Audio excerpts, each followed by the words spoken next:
देश उत्तर प्रदेश उत्तराखंड देख रहे हैं आप। मैं हूं आपके साथ पूजा मोहन पांडे। बुलेटिन की शुरुआत करते हुए बता दें आपको इस वक्त की बड़ी और अहम जानकारी सामने आ रही है। लखनऊ में अखिलेश से मिले हैं इमरान मसूद। बड़ी खबर, अहम जानकारी। अखिलेश यादव से मुलाकात के बाद इमरान मसूद का बयान भी सामने आया। समाजवादी पार्टी में ही रहूंगा, ये कहना है इमरान मसूद का। हालांकि बीच में काफी खफा हो गए थे अखिलेश यादव से मुलाकात के बाद, और उन्होंने कहा था कि मेरी शर्तें नहीं मानी जा रही हैं, इस वजह से मैं विचार कर रहा हूं कि मुझे बसपा में चले जाना चाहिए।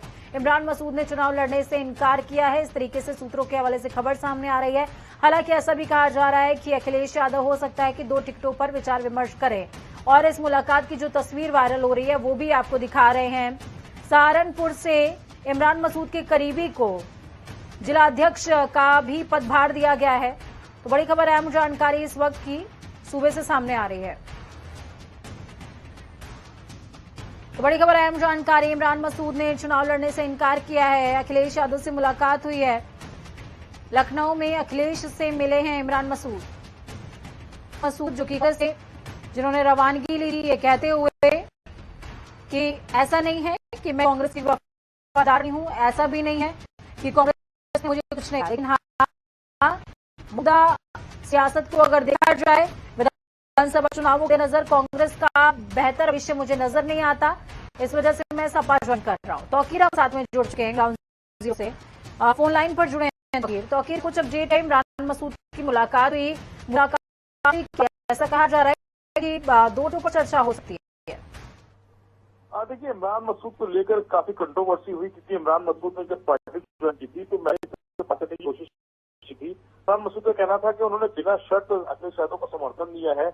उनके साथ मसूद अख्तर जो मौजूदा विधायक है कांग्रेस के, वो भी शामिल हुए थे कांग्रेस समाजवादी पार्टी, और के भतीजे इमरान मसूद वो बहुजन समाज पार्टी में शामिल हुए थे। तो कहीं ना कहीं वो पूरा घोटाला कांग्रेस को छोड़कर दूसरे दलों में गया था। इमरान मसूद को लेकर कंट्रोवर्सी इसलिए बढ़ गई थी क्योंकि जिन सीटों पे वो टिकट की दावेदारी कर रहे थे, दूसरे प्रत्याशियों का नाम जारी कर दिया गया, और अखिलेश यादव की तरफ से जिसका नाम होने वो फिर से दुविधा में थे कि अब वो किस दल में जाएंगे, क्योंकि सवाल खड़े होने लगे थे कि अगर इमरान मसूद का टिकट नहीं होगा तो आखिर इमरान मसूद फिर किस पार्टी का दामन थामेंगे। लेकिन इसी के बीच एक वीडियो उनका वायरल हुआ जिसमें उन्होंने काफी कुछ समाजवादी पार्टी को कहते नजर आए थे, और ये मामला कहीं ना कहीं थोड़ा बढ़ता नजर आ रहा था। तो कहीं ना कहीं इसको थामने के लिए, उसका अंकुश लगाने के लिए अखिलेश यादव ने इमरान मसूद को अपने घर बुलाया और उसके बाद एक तस्वीर जारी की।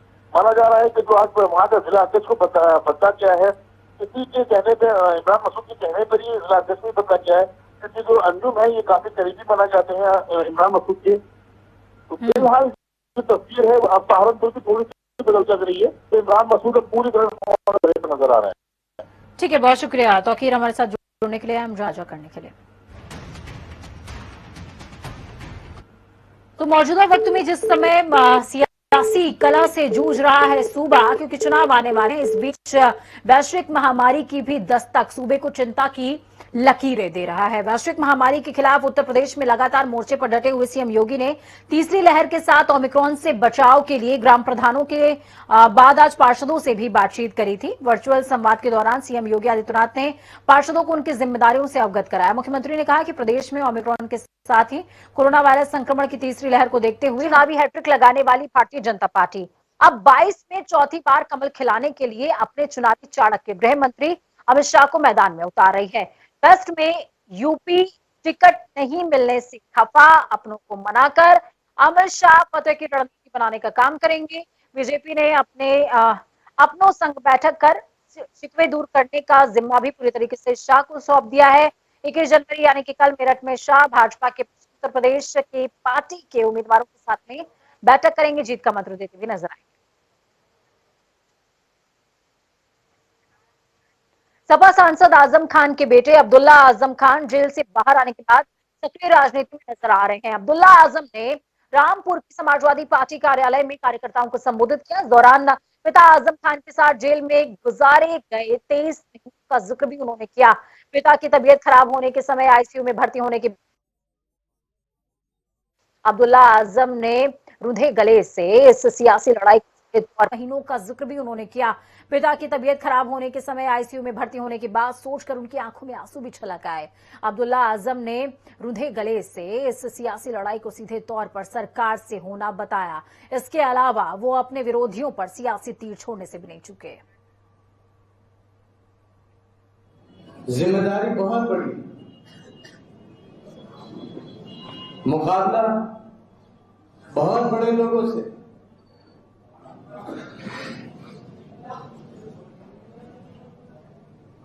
मुकाबला बहुत बड़ी ताकत से, और वो ताकत सिर्फ सियासत की ताकत नहीं होगी, वो ताकत सियासत की होगी, दौलत की भी होगी, ज्यादती की भी होगी, नाइंसाफी की भी। लेकिन उस ताकत का मुकाबला अपने मालिक पर यकीन रखते हुए और इत्मीनान के साथ उन तमाम मुश्किलात का सामना करना है। तो आजम खान के बेटे हैं अब्दुल्ला आजम, साफ तौर पर पिता पर जो बीता है, खुद पर जो बीता है, उसको बयां करते हुए रूंधे गले से जनता से अपील करते नजर आए हैं कि भाजपा से लड़ाई करनी होगी और इस लड़ाई में मुझे आपका साथ चाहिए। खबरों में आगे बढ़ते हैं। स्वामी प्रसाद मौर्य के बीजेपी से सपा में शामिल होने के बाद लगातार कई तरह की तीखी टिप्पणियां भी सामने आ रही हैं। ऐसे में चुनावी सरगर्मियां और दल बदल की राजनीति के बीच सरेनी से बीजेपी के विधायक धीरेन्द्र बहादुर सिंह के फेसबुक पेज पर किया गया एक पोस्ट वायरल हो रहा है, जिसमें लिखा है, स्वामी प्रसाद मौर्य अब हमारे बीच नहीं रहे। 10 मार्च को उनकी 13वीं में आप सभी को आमंत्रण है। 13वीं में शामिल होने का पहला न्योता बीजेपी विधायक धीरेन्द्र बहादुर सिंह ने अपने सोशल मीडिया ग्रुप से अपने मित्रों को आमंत्रित करते हुए दिया है। हालांकि विवाद होने के बाद अब इस पेज का नाम बेसवारा संगठन के नाम से दिखाई दे रहा है और ना ही स्वामी प्रसाद से संबंधित कोई पोस्ट नजर आ रही है। वहीं इस पूरे मामले में सरेनी से भाजपा विधायक धीरेन्द्र बहादुर सिंह का कहना कि उनकी आईडी से ऐसा कोई पोस्ट नहीं किया गया। अपना फेसबुक अकाउंट दिखाते हुए उन्होंने कहा उनकी यही एक आईडी है और इससे कोई पोस्ट नहीं हुआ है। विधायक का यह भी कहना कि वो खुद ऐसी विचारधारा के विरोधी हैं। अगर किसी ने ऐसा किया है तो शासन को जरूर संज्ञान लेना चाहिए। मेरे आईडी से कोई पोस्ट नहीं डाली गई है। मेरी तो आईडी सिर्फ मात्र धीरेन्द्र बहादुर सिंह के नाम से आईडी चलती है, जो आपके सामने मैं दिखा रहा हूँ। और जिसने भी पोस्ट डाली होगी उसने बहुत ही निंदनीय कार्य किया है। सभ्य समाज कभी इसको पसंद नहीं करता है और ऐसे जो भी लोग हैं, इस तरह पोस्टर जो भी लोग डालते हैं, उनके खिलाफ शासन को सख्त से सख्त कार्रवाई करनी चाहिए। लेकिन मेरी आईडी के द्वारा कोई पोस्ट नहीं डाली गई। अलीगढ़ के कोल विधानसभा क्षेत्र से गडराना गांव में ग्रामीणों ने बीजेपी के विधायक प्रत्याशी अनिल पराशर पर भेदभाव का आरोप लगाया। ग्रामीणों का साफ तौर पर कहना है कि बीते हुए 5 सालों में विधायक जी ने जात पात देखकर विकास कराया है, जिस कारण अब ग्रामीणों में काफी गुस्सा है। एक तरफ जहां बीजेपी सबका साथ सबका विकास का नारा देती है, तो वहीं दूसरी ओर उनके विधायक इस नारे पर ही पलीता लगा रहे हैं। ग्रामीणों का कहना कि वो इस बार विकास के लिए अन्य प्रत्याशियों के समर्थन में मतदान करेंगे, जिससे उनके गांव का विकास हो। इस बार विकास के लिए सत्ता परिवर्तन बेहद जरूरी है।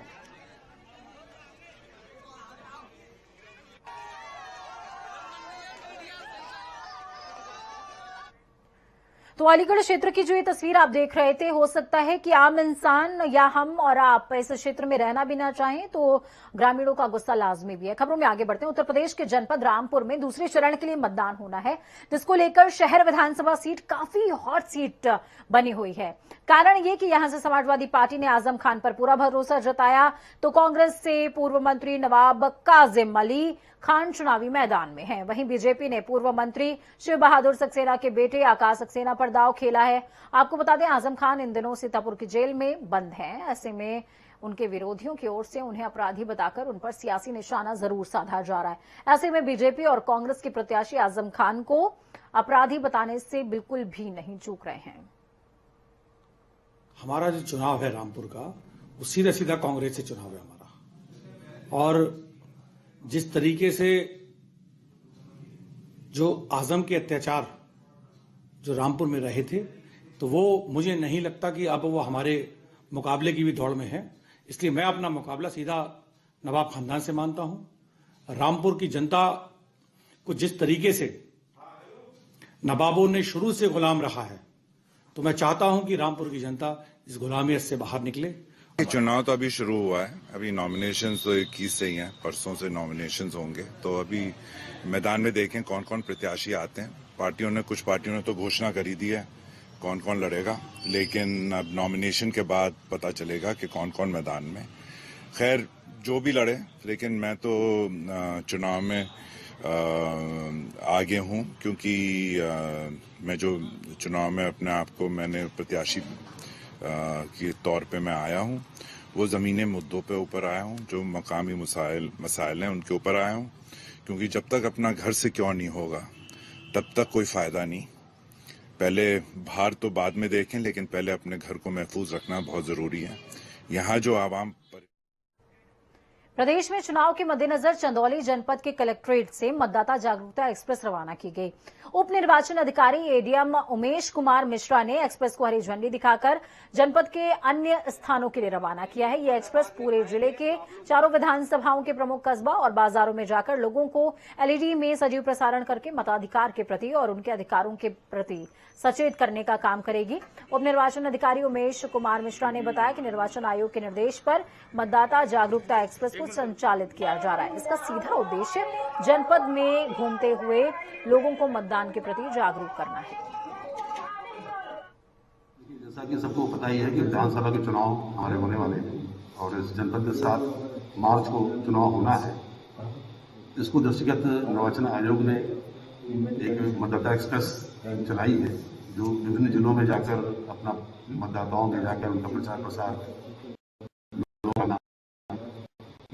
पूरे जनपद में ही जाएगी। उनका पूरा और बन गया है, हर विधानसभा में इसको जाना है और विधानसभा के खास खास स्थान है, मार्केट है, बाजार है, चौराहे हैं, हर विधानसभा में जाकर लोगों को जागरूक करेंगे। कोरोना संक्रमण और ओमिक्रॉन के बढ़ते प्रकोप को देखते हुए चुनाव आयोग ने कई तरह की तैयारियां की हैं। चुनाव आयोग ने बुजुर्गों, विकलांगों को पोस्टल बैलेट पेपर के जरिए वोट डालने की सुविधा दी थी, लेकिन इस पर सियासत तेज हो गई है। देखिए खास रिपोर्ट।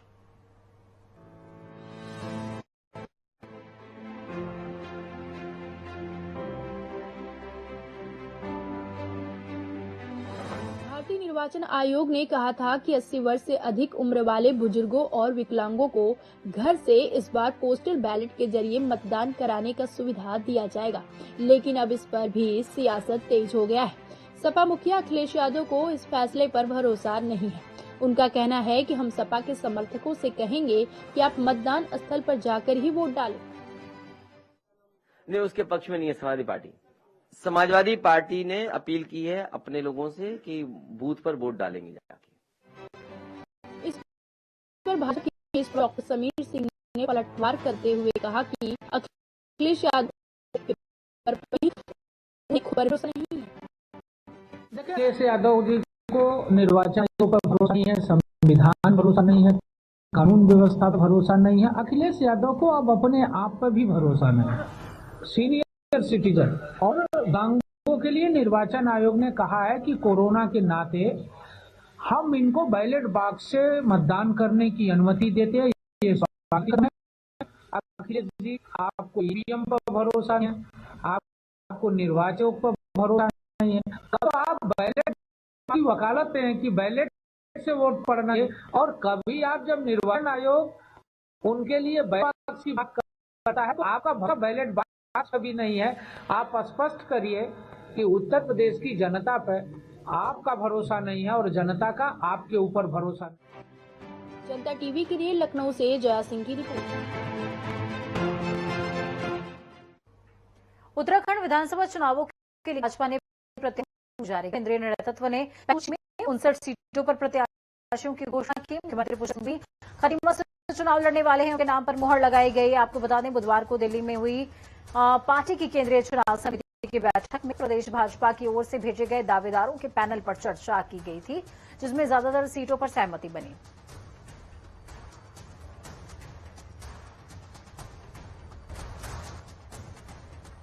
तो ये उम्मीदवारों के नाम विधानसभा क्षेत्रों के साथ में आपकी टीवी स्क्रीन पर आप देख सकते हैं। किस तरीके से दिलीप सिंह रावत की जो सीट है उसको यथावत रखा गया है। सबसे बड़ी बात यह है, दिलीप सिंह रावत ने जिस तरीके से अपने विरोधी इस पर मुखर किए थे, वो लगातार आकर्षण का केंद्र बने रहे थे। लेकिन 10 विधायकों के जिनके टिकट काटे गए हैं, एक बार फिर से उनकी तरफ से विरोध के स्वर तेज होते भी नजर आ रहे हैं। विधानसभा चुनाव में ईवीएम के इस्तेमाल को लेकर देहरादून में ईवीएम मशीनों की जांच शुरू हो गई है। देहरादून सर्वे ऑफ इंडिया में ईवीएम मशीनों को चेक किया गया। साथ ही मतदान में ईवीएम के इस्तेमाल को लेकर जिला निर्वाचन के समस्त जिम्मेदार अधिकारी मौजूद रहे। ऐसे में अधिकारी और कर्मचारी जिनके चुनाव में पहली बार ड्यूटी लगेगी, उनको ईवीएम के बारे में रेंडमाइजेशन के माध्यम से टेक्नोलॉजी के बारे में अपग्रेड किया गया है। मतदान के समय मशीन में किसी तरह की अगर प्रॉब्लम आती है तो उस समस्या का सॉल्यूशन कैसे किया जाए, कर्मचारियों को प्रशिक्षित किया गया है। देखिए, अभी हमने एनआईसी में first randomisation of EVM machines हमने किया है।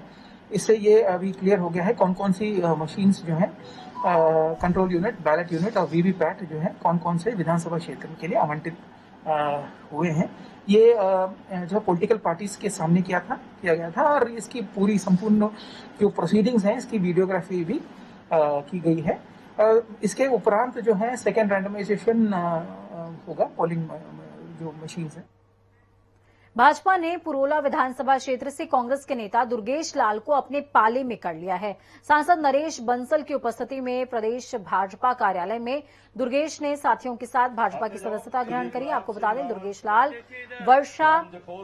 वर्ष 2017 में विधानसभा चुनावों में पुरोला विधानसभा से भाजपा से बागी होकर रवाई जन एकता मंच के सहयोग से निर्दलीय चुनाव लड़ चुके हैं। तब उन्होंने 14,000 मत पाकर दमदार उपस्थिति भी दर्ज कराई थी। नवंबर महीने में उन्होंने कांग्रेस की सदस्यता ग्रहण की, लेकिन 2 महीने में ही उनका कांग्रेस से मोह भंग हो गया था। सोच को बदलो, सितारे बदल जाएंगे। सोच को बदलो, सितारे बदल जाएंगे। नजर को बदलो, नजारे बदल जाएंगे। कश्तियां बदलने की जरूरत नहीं है, दिशाएं बदलो, किनारे बदल जाएंगे। मैं शुरू से लेकर आज तक मैं बीजेपी के साथ ही हूँ, दिल से हूँ, तन मन धन से हूँ। जब से बीजेपी की शुरुआत हुई है तब से लेकर आज तक मैं सिर्फ और सिर्फ बीजेपी के साथ, भारतीय जनता पार्टी के साथ में हूँ। और आप जब जब कहेंगे, जहाँ जहाँ कहेंगे, मैं आने के लिए तैयार हूँ। और पूरा महीना, पूरा जब तक कहें, मैं आपके साथ में तैयार हूँ रहने के लिए। मैं 80 में शुरुआत हुई थी। उस वक्त देवानंद साहब थे उसमें, मुझे अभी भी याद है। हम लोग जाके पोस्टर लगाते थे। तब से लेके मैंने बताया ना, मैं तन मन धन से, तब से मैं भारतीय जनता पार्टी को दिल से हूं मैं, और मोदी जी का बहुत बड़ा भक्त हूं मैं। कौन नहीं है, सभी लोग हैं। उत्तराखंड में पश्चिमी विक्षोभ एक बार फिर से सक्रिय होने जा रहा है। पश्चिमी विक्षोभ के चलते मौसम विभाग ने आज मैदानी क्षेत्रों में बारिश जबकि पहाड़ी क्षेत्रों में बर्फबारी के आसार व्यक्त किए हैं। वहीं सुबह से ही देहरादून सहित अन्य इलाकों में मौसम खराब बना हुआ है। ऊंचाई वाले इलाकों में बर्फबारी का दौर जारी है। राज्य में कड़ाके की सर्दी पड़ रही है। मौसम वैज्ञानिक रोहित थपलियाल ने बताया कि पश्चिमी विक्षोभ के चलते मौसम में परिवर्तन देखने को मिल रहा है। समाजवादी पार्टी ने उत्तराखंड में अपने प्रत्याशियों की लिस्ट फाइनल कर दी है, जिसमें हल्द्वानी से शोएब अहमद को चुनावी रण में उतारा गया है। तो वहीं सपा मिशन 2022 को लेकर बेहद उत्साहित भी नजर आ रही है। सपा के प्रदेश महासचिव और हल्द्वानी से प्रत्याशी शोएब अहमद ने कहा कि पिछले 21 सालों में कांग्रेस और भाजपा ने केवल उत्तराखंड की जनता को लूटने का काम किया, लेकिन अब जनता ये बर्दाश्त करने वाली नहीं है। उन्होंने कहा, उत्तराखंड की सभी 70 सीटों पर सपा चुनाव लड़ने जा रही है और इस बार पहाड़ों में भी साइकिल तेजी से दौड़ने वाली है। शोएब अहमद ने यह भी कहा कि पहली बार विधानसभा चुनावों के दौरान ऐसा हुआ कि पहाड़ी क्षेत्रों की सीटों से समाजवादी पार्टी के अंदर 3 से 4 उम्मीदवारों के आवेदन आए हैं। बीजेपी की तरफ से प्रत्याशियों की लिस्ट जारी होने के बाद प्रत्याशियों में खुशी का माहौल है। मसूरी विधायक और सैनिक कल्याण मंत्री गणेश जोशी ने टिकट मिलने पर खुशी जाहिर की। उन्होंने कहा, मैं अपने राष्ट्रीय नेतृत्व और प्रदेश नेतृत्व का धन्यवाद देता हूं कि मसूरी विधानसभा की जनता और कार्यकर्ताओं पर विश्वास करके मुझे भारतीय जनता पार्टी ने एक बार फिर से प्रत्याशी नियुक्त किया है। साथ ही गणेश जोशी ने कहा कि मैं पार्टी को विश्वास दिलाना चाहता हूं कि भारतीय जनता पार्टी ने जो 60+ का नारा दिया है, इसकी शुरुआत मसूरी विधानसभा क्षेत्र से ही होगी। तो नैनीताल विधानसभा सीट से भाजपा ने कांग्रेस से दल बदल कर आई पूर्व विधायक सरिता आर्या को मौका दिया है। आपको बता दें कि टिकट की जल्दोजहद में भाजपा परिवार के पुराने दिग्गज कार्यकर्ता लगे हुए थे। लेकिन शीर्ष नेतृत्व ने 4 दिन पहले भाजपा में शामिल हुई कांग्रेस की बागी सरिता आर्या पर विश्वास जताया। उत्तराखंड की वीआईपी सीट कही जाने वाली नैनीताल विधानसभा का बीजेपी से टिकट पाने के लिए उम्मीदवारों के 40 साल भी कम पड़ गए। वहीं दल बदलकर 4 दिन में ही भाजपा का टिकट सरिता आर्या ने हासिल किया। देखना अब ये होगा कि पार्टी का सरिता आर्या पर यह विश्वास कितना सही साबित होता है। के साथ मिलकर काम करूंगी। मेरे से कई लोग नाराज भी होंगे, क्योंकि मैं अभी नई भारतीय जनता पार्टी में आई हूं, तो उन लोगों को होगा कि दीदी ने आते ही हमारा अधिकार छीन लिया। ऐसा नहीं है। शीर्ष नेतृत्व ने विश्वास जिताया और मुझे यहाँ पर से प्रत्याशी घोषित किया। मैं उनका तहे दिल से आभार प्रकट करूंगी और सब लोग मिलकर हम लोग यहाँ से विधायक बनाएंगे। एक ऐसा संकल्प लेकर हम लोग जनता के बीच में जाएंगे। तो सरिता आर्या ने साफ तौर पर कहा कि कोशिश मेरी होगी कि सबके साथ चलें।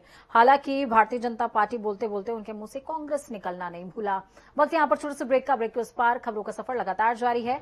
बने रहिए जनता टीवी के साथ। हमारी ये कामना है कि आपका आने वाला कल आज से बहुत बेहतरीन हो। नमस्कार।